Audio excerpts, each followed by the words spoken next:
Rape and murder of a trainee doctor in Kolkata has now sent shockwaves through the country, and we now have more details emerging on from this very harrowing incident where the accused, who has been arrested, the accused apparently returned to his place and went to sleep before washing his clothes the next morning to destroy the evidence, a police officer probing the case has claimed. The police found marks of blood on the shoe of the accused, who is a civic volunteer. He is not associated with the R.G. Kar Medical College and Hospital where the incident has taken place, but used to frequently visit the place as well. Joining me on the broadcast is my colleague Rainik.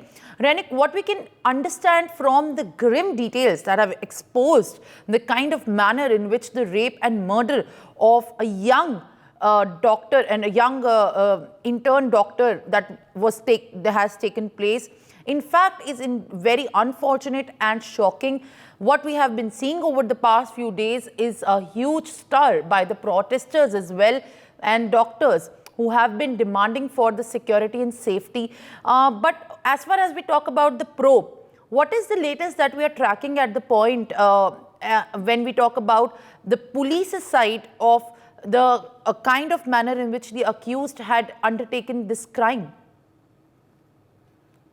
देखिए, पहला तो police की तरफ से ये जो पूरा मामले को लेकर एक टाइमलाइन तैयार किया गया है। जिस टाइमलाइन तैयार किया गया है फॉरेंसिक एक्सपर्ट और पोस्टमार्टम रिपोर्ट, ये दोनों के आधार पर, क्योंकि पोस्टमार्टम में कहा जा रहा है कि ये जो लड़की सेकेंड ईयर का जो स्टूडेंट जो इंटर्न डॉक्टर थी, इनका मौत हुआ है रात को 3 बजे से लेकर सुबह 6 बजे के अंदर में। तो पुलिस की तरफ से ये 3 बजे से लेकर 6 बजे के अंदर में कौन से फ्लोर से कौन कौन लोग गुजरे थे, ये सीसीटीवी फुटेज रिकवर किया गया है आर.जी. कर हॉस्पिटल से।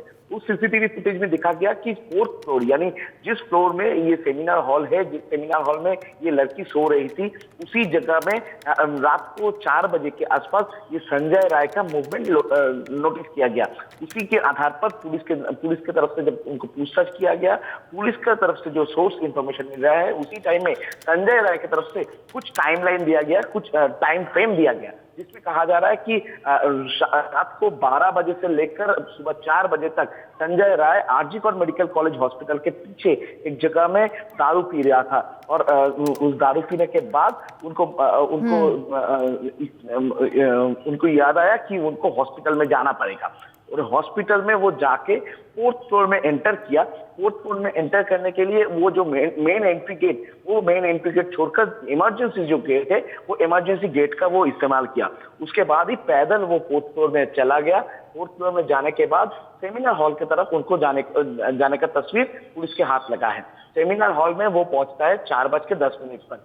4:10 पर सेमिनार हॉल में पहुंचने के बाद वो करीब 4:40 तक वो सेमिनार हॉल से निकल आता है। मगर पुलिस की तरफ से जो कहा जा रहा है, वो जब सेमिनार हॉल में घुस रहा था, उसी टाइम में उनके पास एक ब्लूटूथ हेडफोन था, जो ब्लूटूथ हेडफोन उस प्लेस ऑफ ऑकरेंस से पुलिस की तरफ से रिकवर किया गया। और संजय राय जब निकल रहा था, वो ब्लूटूथ हेडफोन उनके गले में नहीं था और इसी आधार पर संजय राय को पूछताछ करने के बाद संजय राय ने कहा कि ये जब सेमिनार हॉल में एंटर किया, ये सेमिनार हॉल में एंटर करने के बाद देखा कि वो सेकेंड ईयर की लड़की नीचे सोई हुई थी।